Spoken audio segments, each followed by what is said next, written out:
할렐루야. 네, 여름을 이제 끝내고 새로운 학기를 앞두고 있습니다. 이제 뉴 시메스터, 우리 자녀들 학교도 보내셨는데요.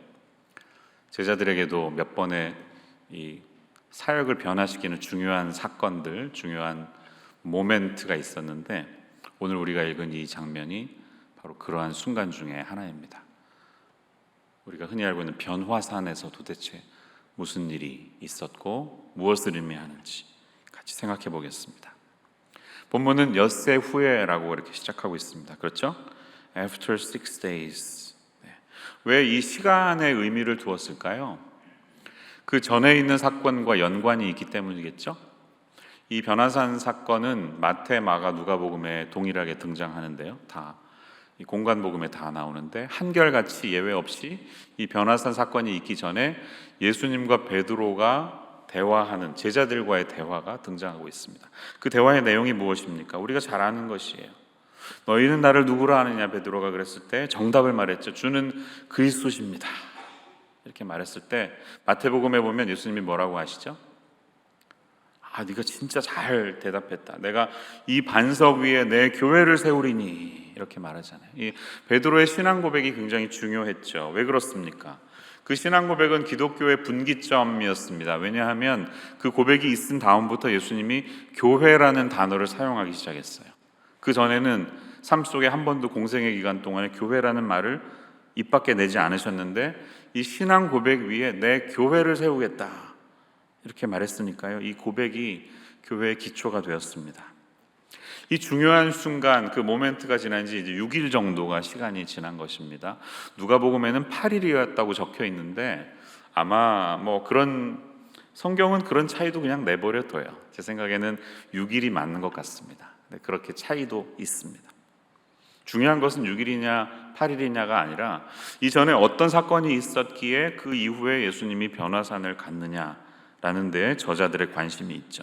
누구를 데리고 왔습니까? 3명의 제자를 데리고 왔어요. 우리가 잘 아는 베드로, 야고보, 요한, 소위 말하는 3인방이 따라 올라갔어요. 변화산은요, 저는 가보지 못했죠. 이스라엘에 아직 못 갔으니까. 그런데 갈릴리에서 서남쪽 방향으로 가는 곳에 위치해 있는데 성지순례를 가시면 웬만한 분이 들리시는 곳이라고 합니다. 지금도 기념교회가 있습니다. Church of Transfiguration 이런 교회가 위치해 있습니다. 근데 거기는 이제 우리가 보기에는 완만한 언덕인 줄 알고 가다가 거기 가다가 많이 땀도 나고 숨이 많이 찬다고 해요. 꼬불꼬불 돌아서 시간이 많이 걸려서 변화산까지 간다고 합니다. 예수님도 이 세 제자들과 함께 그렇게 갔을 텐데 제자들이 무슨 심정으로 갔을지 잘 몰랐지만 왜 데리고 가신 것입니까? 그리고 왜 12명 중에 굳이 3명만 데리고 가셨을까요? 이런 해석학적인 질문을 우리가 던질 수가 있습니다. 우선 왜 갔는가에 대해서는 누가복음에 보면 나와 있어요. 누가복음 9장 28절을 보면 기도하시러 산에 올라가사라고 말합니다. 목적이 적혀 있어요. 자, 다 동의하는 것이죠. 그러니까 산에 간 목적은 등산을 위해서도 아니고 쉬러 간 것도 아니고 기도하기 위해서라는 것입니다. 자, 여기서 이제 우리는 뭔가 알 수가 있습니다. 지금까지 예수님과 제자들의 생활은 평탄한 고속도로 같은 것이었습니다. 예수님이 부르셨습니다. 증거를 나타내셨습니다. 말씀으로 확인해 주셨습니다. 그리고 나가서 실천해 보라고 했는데 실제로 귀신들이 넘어지고요. 마귀들이 하늘에서 꺾이는 걸 제가 보았습니다. 이렇게 고백하는 제자들도 있었고요. 승리와 기쁨과 기적, 영광 이런 것들만 가득 찬 생활이었습니다. 그런데 이 변화산 사건 이후부터 상황이 달라지기 시작하죠. 어떻게 달라집니까? 예수님이 이 사건 이후로 드디어 십자가에 대해서 말하기 시작하십니다.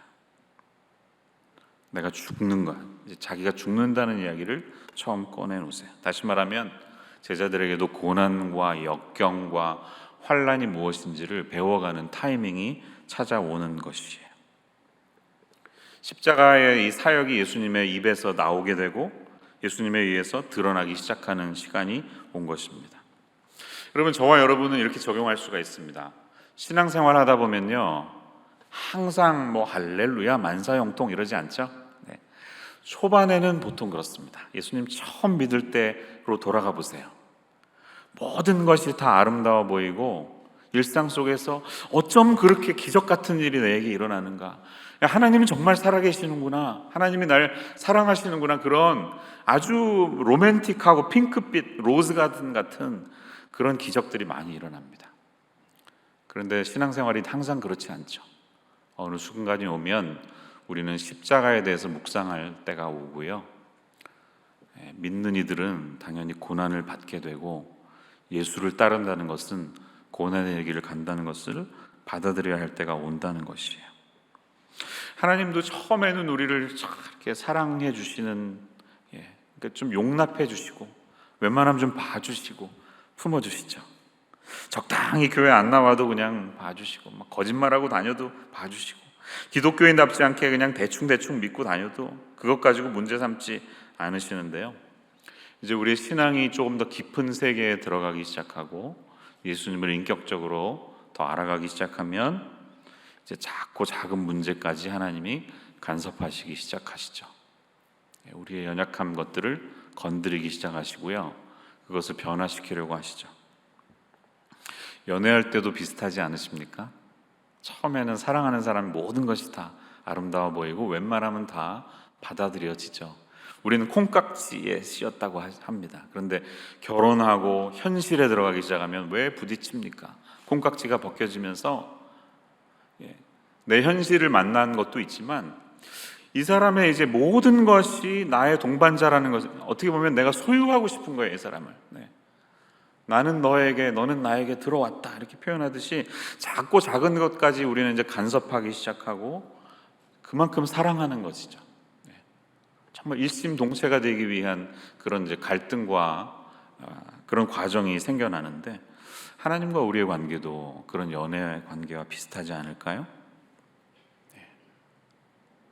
그래서 지금까지 혹시 하이웨이만 걸어가셨던 분이 있다면 아직은 주님을 더 깊이 만나시지 않은 것입니다. 주님은 지금 이제 이 순간부터 십자가가 이들을 기다리고 있고, 자신에게는 겟세마네가 기다리고 있고 고난이 기다리고 있기 때문에 이 고난을 이겨내려고 하면 우리가 기도로 준비하지 않으면 안 된다. 기도 외에는 이 고난의 산을 넘어갈 수가 없다는 것을 좀 보여주시기 위해서 이 훈련을 시키시는 것입니다. 제가 아침에 같은 본문으로 애녹 예배, 개강 예배 때 설교했는데요, 좀 그렇게 도전했어요. 우리 어머님 아버님들, 제가 우리 교회에 이제 6년째 있어 보니까 조금 아쉬운 점이 있습니다. 그게 뭐냐면, 우리 교회는 65세 은퇴 연한을 잘 지켜요. 그것을 우리가 어떤 규례로 만든 이유는 그래야지 다음 세대들이 다 올라오니까 차세대들을 잘 세우기 위해서 다 예외 없이 은퇴를 하는데, 66세만 되면 완전히 손을 놔버리는 경향이 눈에 보이는 것이죠. 여러분 동의하십니까 혹시? 그냥 거의 교회에서 사라지다시피 하는 분들이 너무나도 많습니다. 멀쩡히 잘 하시다가 이제 지금 올해는 56년생들이죠. 아닌 분들 많이 계세요. 56년생들 잘 하시는 분들 여기 많이 계신데 갑자기 사라져 버리십니다. 내가 언제 예수님의 제자고 언제 헌신된 사람이었냐는 듯이 가끔씩 교회에서 보일락 말락 하는 삶을 사는 게 저는 좀 안타깝다는 거예요. 이거는 어떻게 법이 만들어 놓은 법을 좀 그 결과가 안 좋게 나가는 것은 아닌가, 그러면서 도전했습니다. 어머님 아버님들 뒷방에 가 계신다고 생각하지 마시고 기도의 전선에 나와 주십시오. 우리 다음 세대들이 어머님 아버님의 뒷모습을 보면서 좀 도전받을 수 있도록 기도의 용사가 돼 주십시오. 우리 교회 다양한 기도 모임이 얼마나 많습니까? 주일 예배를 위한 중보기도가 있어요. 8시 5분, 10시 5분에 시작하는데요, 너무 참여도가 적어서 신앙위원회에서 고민이 많습니다. 이런 것은 홍보하면 안 되잖아요. 그냥 알아서 하는 것입니다. 그렇지 않습니까? 자원해서 억지로 하지 않아도. 이게 그냥 작은 빙산의 일각이고요, 여러 모임마다 정말 기도 아니면 이것을 뚫을 수 없다, 돌파할 수 없다는 그런 간절한 의식들이 많이 사라져가지 않나 하는 그 마음이 저에게 있습니다. 여러분도 동의하시나요? 여름 기간에 우리가 좀 많이 릴렉스 했죠. 여러 면에서 재충전하고 쉬는 시간을 가졌지만 상대적으로 볼 때 기도가 좀 많이 약화된 것 같습니다. 다시 우리 피곤한 무릎을 일으켜 세우십시다. 변화산에 주님이 왜 올라가셨는지, 제자들에게 무엇을 보여주려고 하셨는지 다시 한번 기억하는 이 저녁의 시간이 되시기를 축원합니다. 근데 왜 하필이면 3명일까? 좀 더 깊이 묵상해 보았습니다. 왜 굳이 3명일까? 물론 그들이 이너서클 3인방이었으니까 제일 친한 애들만 데리고 갔겠지 하는데, 주님은 차별하는 분이 아니시잖아요. 이너서클에게는 더 큰 책무가 있습니다. 이들의 삶을 묵상해 보니까 좀 답이 나오는 것 같아요. 이 3명 다 죽음이라는 단어를 떠올릴 때 여러 면에서 깊은 이야기들을 할 수 있는 사람들이었습니다. 베드로, 예수님으로부터 제일 먼저 죽게 된다는 말을 예수님으로부터 직접 들은 사람이죠. 8장 앞부분에 보면 주는 그리스도시니이다 고백했을 때 31절로 가면 예수님이 말하세요. 인자가 많은 고난을 받고 장로들과 대제사장들과 서기관들에게 버림받아 죽임을 당하고 사흘 만에 살아나야 할 것을 비로소 그들에게 가르치시되, 그 동의는 제주도의 발언이 되었습니다. 베드로의 발언이 된 것입니다. 베드로가 처음 주님으로부터 그 이야기를 들은 것입니다. 야고보는 어떤 사람입니까? 생각해보면 제자 중에서 제일 먼저 순교했던 사람이었습니다. 기억나시죠? 사도행전 12장 2절에 보면 요한의 형제 야고보를 칼로 죽이니 이렇게 적혀져 있지만, 많은 전설에 남겨져 있는 스토리는 아주 큰 톱으로 몸이 반으로 썰렸다고 합니다. 얼마나 끔찍하게 죽었는지 몰라요. 순교를 제일 먼저 경험한 사람. 사도 요한은 반면에 제일 오래 살았던 사람이에요. 다른 제자들 다 순교했고 다 죽었는데 끝까지 오래 남고 살다가 장수하다가 죽었습니다. 그럼 그게 할렐루야일까요? 아니, 저는 오히려 다르게 생각합니다. 내 동료들, 나와 생사고락을 함께 했던 사람들이 먼저 나가고 나만 남는다는 것은 어떻게 보면 더 큰 직무요, 더 큰 외로움이요, 더 큰 슬픔이 있는 그런 잡이에요. 근데 그는 그것을 잘 끝까지 감당했습니다. 예수님의 어머니를 모셨고요. 어머니가 아마 돌아가실 때까지 모신 것 같고요. 나중에는 반모섬이라는 곳에 갇혀서 유배 생활을 했는데, 이렇게 살아가는 삶이 무슨 의미가 있을까 하던 그 삶이었지만 어떤 일이 벌어집니까? 요한계시록에 비전을 받지 않습니까?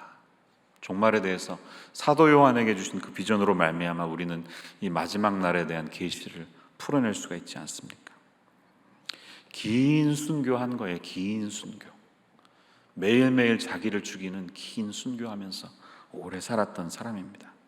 그러니까 예수님의 이 변화산 사건은 죽음이란 무엇인가에 대한 깊이 있는 삶의 묵상을 하게 될 이들에게 죽음 이후에 나타날 영광스러운 모습이 어떻게 나타날 것인가를 프리뷰로 보여주신 사건이에요. 여러분, 죽는 거 두려우시죠? 예, 우리 모두는 두려워합니다. 죽는 거 좋아하는 사람 아무도 없습니다. 그런데 우리 크리스찬은 궁극적으로 죽는 사람이에요. 내가 죽는 사람이고 십자가 앞에 죽는 사람이고 죄를 죽이는 사람이에요. 죽음은 우리를 피해갈 수가 없습니다. 그런데 크리스찬 라이프는 십자가와 죽음만 있지 아니하고 이 죽음의 고난을 잘 이겨내면 반드시 영광의 면류관이 있고 부활이 있다는 것, 영광의 부활이 있다는 것을 보여주시는 주님의 메시지가 여기 있습니다. 할렐루야. 여러분, 우리에게 고난이 다가옵니다. 제자의 삶은 어렵습니다. 근데 그것을 승리하기 위해서는 기도할 수밖에 없는데요. 기도로 이겨내야 되는데, 그것을 정말로 진정으로 승리하기 위해서는 고난의 십자가만을 묵상하면 안 되고 영광의 부활을 소망해야 됩니다. 영광으로 다가오신 예수님을 우리 마음속에 품어야 합니다. 이 부활의 메시지가 살아있지 않으면 우리 신앙은 꽃필 수가 없습니다. 지금도 한 번도 보지 못했던 몇만 볼트의 빛을 비춰도 도저히 감당할 수 없었던 완전히 새로운 모습으로 그의 얼굴과 그의 옷이 도저히 쳐다볼 수 없을 만큼 밝게 빛났던 예수님. 이것은 무엇입니까? 이제 자기들과 방금 전까지 도시락 까먹으면서 식사하시던 인간 예수가 아니라 저 하늘의 세계에서 영광의 주님으로 천상에서 만나볼 그 영광의 예수님을 잠깐 동안이지만 경험했던 것이에요.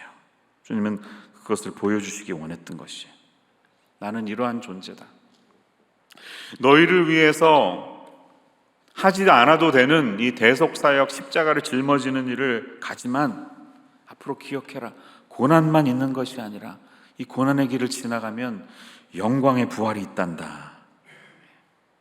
이 영광의 예수님을 사모하면서 이 고난의 통로를 잘 지나가라 하신 주님의 의도가 있는 것입니다. 근데 그뿐만이 아니에요. 그 영광의 주님 곁에 또 두 사람이 있었어요.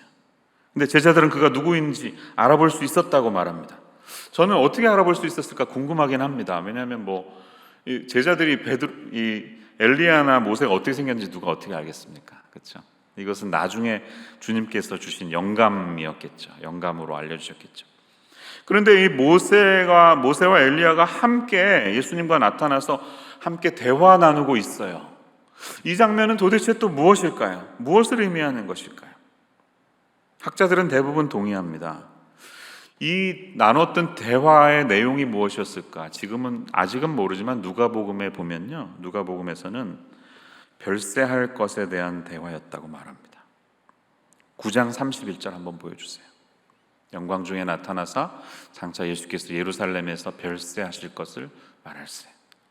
그러니까 뭐 하는 거죠? 앞으로 일어날 십자가의 대속과 부활을 통해서 우리를 구원 사역으로 이끌어 가시는 일에 대해서 함께 토론하고 있는 거예요. 어떻게 보면 집단 회의. 근데 예수님 곁에 모세와 엘리야가 같이 있는 거예요. 여기에서 우리는 무엇을 알 수 있습니까? 그들은 이미 오래전에 세상을 떠난 사람들이었습니다. 지금보다 모세는 1500년 전에 떠났고 엘리야는 900년 전에 불말과 불병거를 타고 하늘로 승천했던 사람입니다. 모세는 무덤이 어디 있는지 모르기 때문에 아마 하나님이 그냥 어딘가 데려가셨다 이렇게 추측하는 사람도 있습니다. 평범한 사람들이 아니었죠. 그런데 이 모세는 구약의 눈으로 보면 율법 전체를 상징하는 사람입니다. The law. 율법 그러면 우리는 모세를 떠올리고요. 선지자 그러면 대표적인 인물이 바로 엘리야를 말하는 거죠. 맞죠? 모세는 율법의 대표로, 엘리야는 선지자들의 대표로 지금 주님과 함께 하나의 프로젝트에 대해서 함께 참여하고 있습니다. 여기에서 우리는 무엇을 알 수 있습니까?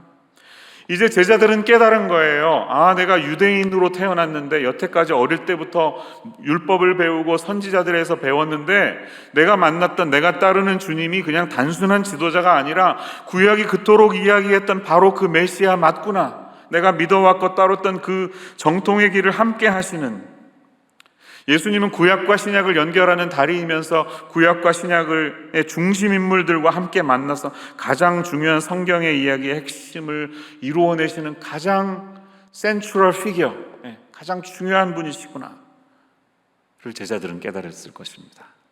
이게 얼마나 위로가 됐을까요? That I am on the right track. 내가 지금 바른 길에 주님을 따르는 이것이 맞구나 하는 것들을 그들은 느꼈을 것입니다. 하지만 이게 너무 형언하기 어려운, 저라도 그랬을 것 같아요. 여러분도 아마 그랬을 거예요. 도저히 감당하기 힘든 환상이었기 때문에 그냥 있는 말 막 뱉어냅니다. 뭐라고 그럽니까? 베드로가 한 건데요. 여기에는 제자들이 했다고 하지만 베드로가 주님 우리 텐트 3개 지을까요? 그래서 하나는 주님, 하나는 모세, 하나는 엘리야 이렇게 하는데 성경은 말합니다. 자기도 자기가 무슨 말 하는지 모르고 있대요. 책임질 수도 없는 말을 지금 하고 있는 것입니다. 생각해보면 저와 여러분도 비슷하지 않습니까? 내가 하나님에 대해서 안다고 생각하는 것 같지만 모르는 게 훨씬 더 많고요. 누가 상담하려고 찾아오면 어디서 들은 말 가지고 성경 말씀 한두 개 풀어가지고 설명해 주지만 제가 뭘 알겠습니까? 그 사람의 인생에 들어가 보기를 했습니까? 그분을 향한 하나님의 뜻을 제가 어떻게 알겠습니까? 우리는 그냥 우리 성숙하지 못한 모습 그대로 막 생각나는 대로 막 이야기하는 베드로와 같은 사람들입니다. 그렇지만 여러분 괜찮습니다. 걱정하지 마세요. 이렇게 놀라운 잊을 수 없는 경험을 한 베드로도 변화산에서 내려오고 나서 수많은 실수들을 여전히 반복했던 사람이고요. 심지어는 부활하신 주님을 목격했던 그 놀라운 사건을 보고서도 무슨 일이 있었다는 듯이 태연하게 갈릴리로 다시 돌아가서 일상생활을 했던 사람입니다. 성숙에는 시간이 걸리고 성숙하기 위해서는 성령의 거듭남을 통한 성령 세례가 필요한 줄로 믿습니다.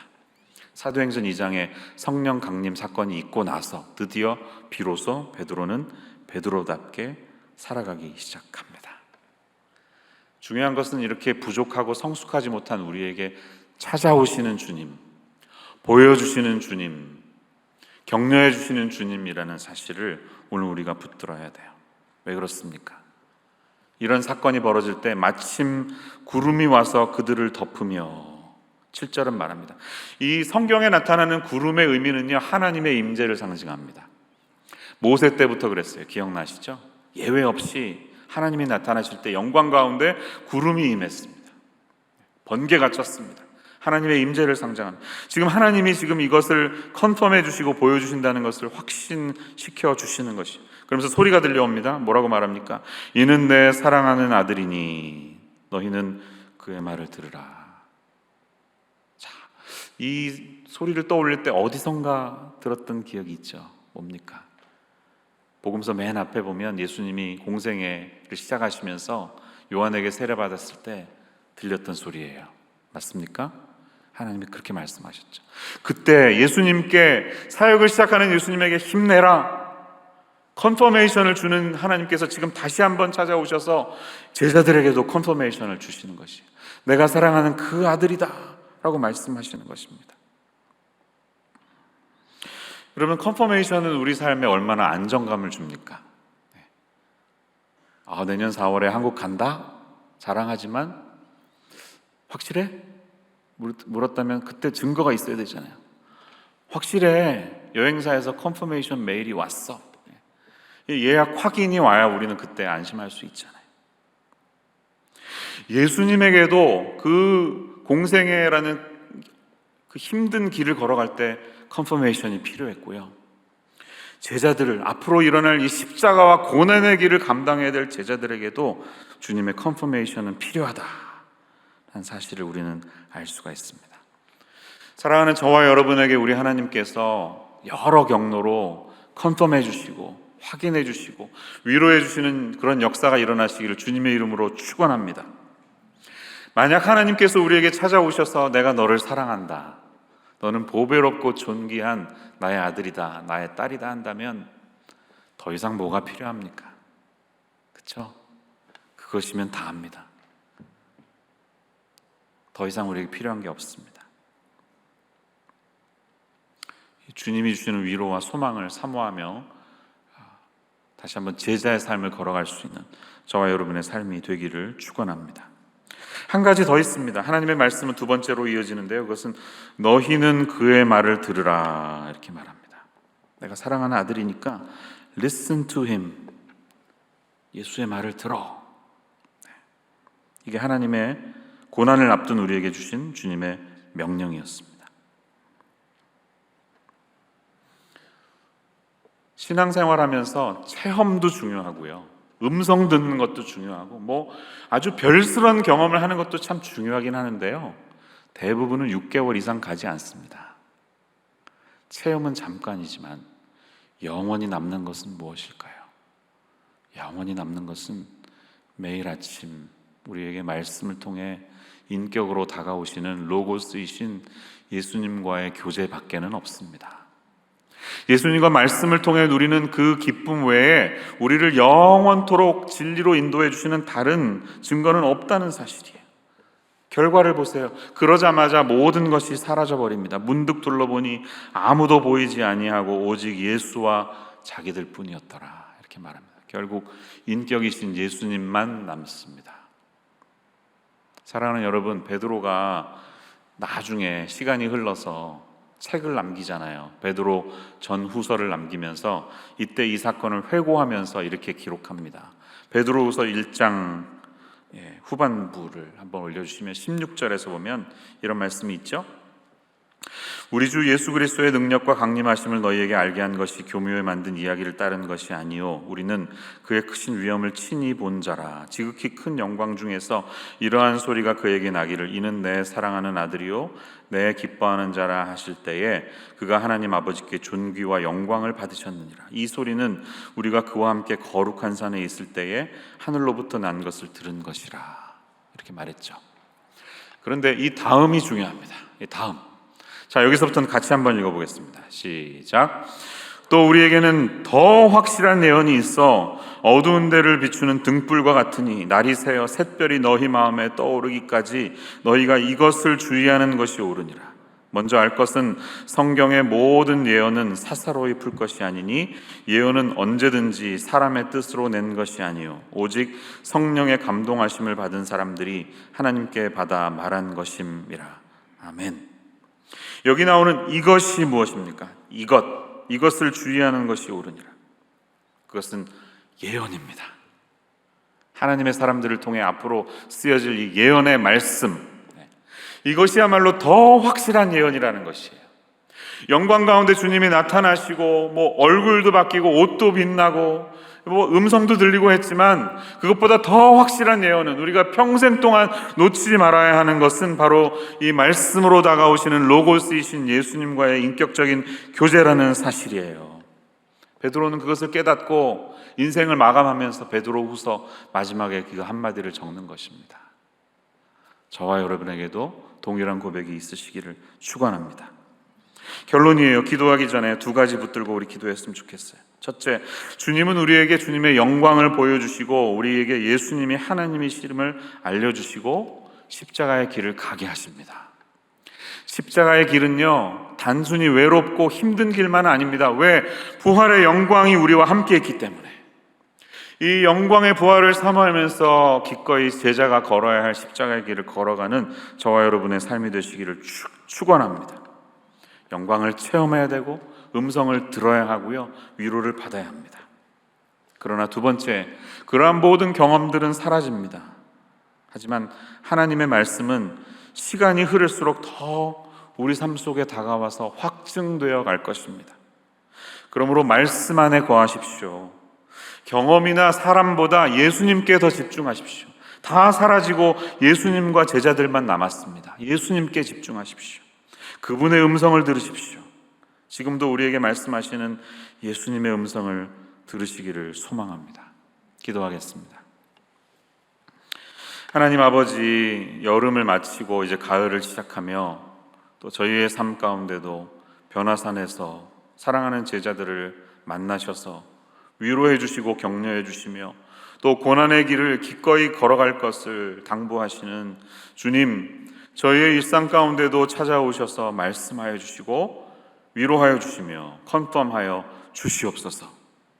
그러나 그 체험만이 소중한 것이 아니라 영원토록 사라지지 않는 하나님의 말씀, 인격이신 예수님과의 만남이 평생 동안 우리를 이끌 수 있도록 말씀 앞에 오늘도 나아가게 하시며 매일 아침 눈 뜨고 일어날 때마다 말씀이신 주님을 만나는 기적과 같은 일들이 매일매일 있게 하여 주옵소서.